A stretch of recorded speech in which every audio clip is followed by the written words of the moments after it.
ജോഷിലയിലേക്ക് പോവുകയാണ്.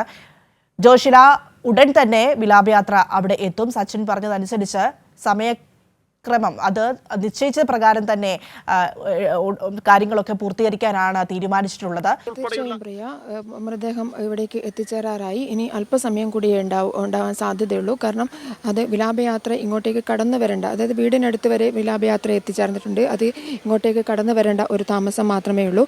ഉടനെ തന്നെ മൃതദേഹം ബന്ധുക്കളെ കാണിക്കാനായി അകത്തേക്ക് കൊണ്ടുപോകും. വീടിനുള്ളിലേക്ക് കൊണ്ടുപോയി കഴിഞ്ഞാൽ അല്പസമയം വീട്ടുകാർ കാണുന്നതിനനുസരിച്ച് തന്നെ അതിനുശേഷം പുറത്തേക്ക് കൊണ്ടുവരും. അതിനുശേഷമായിരിക്കും ജനങ്ങൾക്കായി ഉള്ള പൊതുദർശനം ആരംഭിക്കുക. പൊതുദർശനം എത്രയും പെട്ടെന്ന് സമാപിപ്പിക്കാനുള്ള ഒരുക്കങ്ങൾ തന്നെയാണ് ഇവിടെ നടത്തിയിട്ടുള്ളത്. ആ ഒരുക്കങ്ങളെല്ലാം തന്നെ പൂർത്തിയായിട്ടുണ്ട്. അതുപോലെ തന്നെ സംസ്കാര ചടങ്ങുകളും വേഗം തന്നെ പൂർത്തിയാക്കാനുള്ള എല്ലാ ഒരുക്കങ്ങളും നടന്നു കഴിഞ്ഞിട്ടുണ്ട്. ഇന്നലെ തന്നെ സംസ്കാര ചടങ്ങിനുള്ള എല്ലാ കാര്യങ്ങളും ഇവിടെ നടത്തിയിട്ടുണ്ട്. കാരണം ഇത്രയും ദിവസമായി 71 ദിവസത്തിന് ശേഷമാണ്, അല്ലെങ്കിൽ ഏകദേശം ഇന്നത്തേക്ക് 75 ദിവസമായി, 75 ദിവസത്തിന് ശേഷമാണ് മൃതദേഹം ഇവിടേക്ക് എത്തിച്ചേരുന്നത് എന്നുള്ളത് കൊണ്ട് തന്നെ അത്തരത്തിലുള്ള എല്ലാ ചടങ്ങുകളും വേഗം തന്നെ പൂർത്തിയാക്കാനും മൃതദേഹം സംസ്കരിക്കാനുമുള്ള തീരുമാനത്തിൽ തന്നെയാണ് അധികൃതരും. വീട്ടുകാർക്കടക്കം അത്തരത്തിൽ ഒരു താല്പര്യം ഉണ്ട് എന്നുള്ളതാണ്. കാരണം ഇത്രയേറെ ദിനങ്ങൾ കാത്തുനിന്നു. ഇനിയും മൃതദേഹം വെച്ചിരിക്കുന്നത്, അത്രയേറെ സമയം വെച്ചിരിക്കുന്നത് ശരിയല്ല എന്നുള്ളത് കൊണ്ട് തന്നെയാണ് അത്തരത്തിൽ വേഗത്തിൽ തന്നെ പൊതുദർശനം നടത്തി. ഒരുപാട് ആളുകൾ ഇവിടെ എത്തിച്ചേർന്നിട്ടുണ്ട്, ആയിരക്കണക്കിന് ആളുകൾ എത്തിച്ചേർന്നിട്ടുണ്ട്. എന്നാൽ പോലും ഇനിയും ആളുകൾ വന്നു ചേർന്നാൽ പോലും അവരെയൊന്നും തന്നെ കാത്തു നിൽക്കാതെ മൃതദേഹം സംസ്കരിക്കുന്ന ചടങ്ങുകൾ വേഗത്തിൽ തന്നെ പൂർത്തീകരിക്കുക എന്നുള്ളത് തന്നെയാണ് തീരുമാനം. ഏകദേശം 2 മണിക്ക് മുൻപായി തന്നെ, ഉച്ചയ്ക്ക് മുൻപായി തന്നെ ഈ സംസ്കാര ചടങ്ങുകൾ ആരംഭിക്കേണ്ടതുണ്ട്, സംസ്കാരം പൂർത്തിയാക്കേണ്ടതുണ്ട് എന്നുള്ളത് തന്നെയാണ് തീരുമാനം. എന്നാൽ പോലും ഇവിടേക്ക് വീട്ടിലേക്ക് ഒരുപാട് ആളുകൾ എത്തിച്ചേർന്നിട്ടുണ്ട്. സാമൂഹ്യ, രാഷ്ട്രീയ, സാംസ്കാരിക രംഗത്തെ പ്രമുഖരെല്ലാം തന്നെ ഇവിടെ എത്തിച്ചേർന്നിട്ടുണ്ട്. ഇവർക്കൊക്കെ തന്നെ മൃതദേഹം കാണേണ്ടതുണ്ട്, അന്ത്യാഞ്ജലി അർപ്പിക്കേണ്ടതുണ്ട്. നാട്ടുകാർക്കും അതുപോലെ തന്നെയാണ്. ഞാൻ നേരത്തെ സൂചിപ്പിച്ചതുപോലെ തന്നെ നാട്ടുകാരുടെ പ്രിയപ്പെട്ടവനായിരുന്നു, വീട്ടുകാരുടെ വെളിച്ചമായിരുന്നു അർജുൻ. അതുകൊണ്ട് തന്നെ ആ ഒരു പരിഗണന എല്ലാം തന്നെ നൽകേണ്ടതുണ്ട്.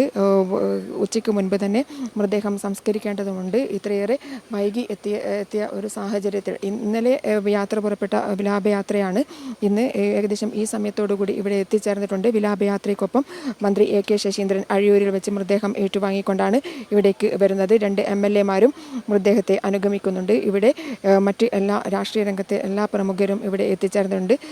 CPM ജില്ലാ സെക്രട്ടറി P. മോഹൻ അടക്കമുള്ള ആളുകൾ, DCC പ്രസിഡന്റ് K. പ്രവീൺകുമാർ അടക്കമുള്ള ആളുകൾ ഇവിടെ എത്തിച്ചേർന്നിട്ടുണ്ട്.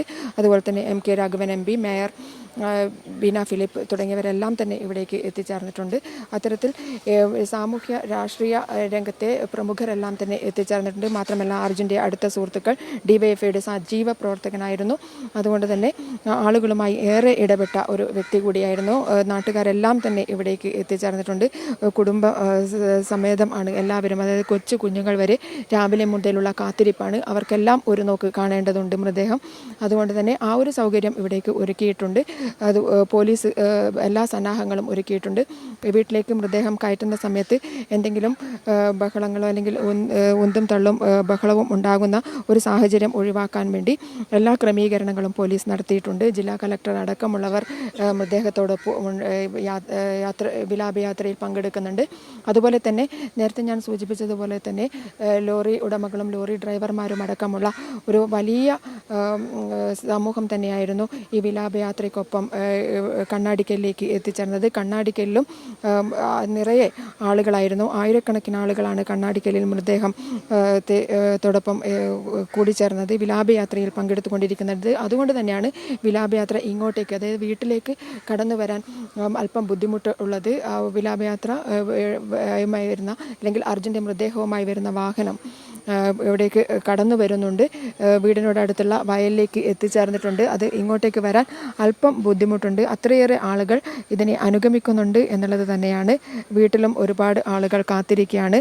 75 ദിവസത്തിന് ശേഷം അവരുടെ പ്രതീക്ഷയായിരുന്ന അർജുൻ വീട്ടിലേക്ക് മടങ്ങുകയാണ്. അതുപോലെ തന്നെ അർജുൻ്റെ മൃതദേഹം, അവസാന പ്രതീക്ഷയും അസ്തമിച്ചുകൊണ്ട് അർജുൻ്റെ മൃതദേഹം വീട്ടിലേക്ക് എത്തിച്ചേരുകയാണ്. കുടുംബാംഗങ്ങളെല്ലാം തന്നെ അകത്തുണ്ട്. ഈ കഴിഞ്ഞ 3 ദിവസങ്ങളായി അവർ കിടക്കുകയാണ്.